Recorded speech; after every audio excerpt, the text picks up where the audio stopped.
L'hôtellerie de luxe est sans doute aujourd'hui l'un des secteurs les plus porteurs. Nous avons donc toute une palette de métiers qui sont extrêmement différents.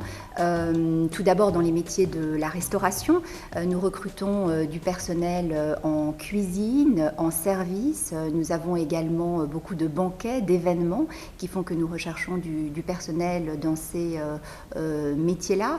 Mais nous avons également les services de l'hébergement où nous recherchons régulièrement des gouvernants, des femmes de chambre, tous ces métiers opérationnels étant soutenus par les services administratifs, où là aussi nous allons rechercher des profils qui, eux, seront des profils peut-être un peu plus classiquement représentés dans d'autres types d'entreprises, comme les ventes, le marketing, la communication, les RH et la finance.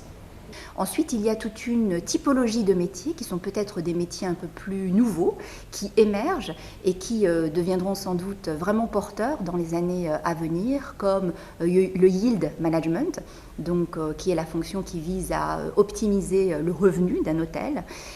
Tous les métiers qui tournent aussi autour de la qualité, un métier qui s'appelle responsable qualité et qui consiste justement à optimiser le niveau de service des différents départements que nous pouvons avoir dans un hôtel et peut-être aussi dans des groupes un peu plus grands. Je pense à des métiers comme des chargés de mission handicap. On recrute très largement des types de profils assez différents qui peuvent venir d'écoles hôtelières, de BEP, de CAP, mais également d'écoles de commerce. Donc, en termes, il n'y a pas vraiment de parcours type. On va être assez ouvert. En revanche, on va accorder une grande importance au savoir-être.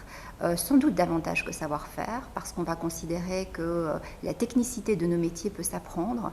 En revanche, la façon dont on va s'occuper d'un client, dont on va appréhender la relation, est quelque chose que l'on va vraiment rechercher.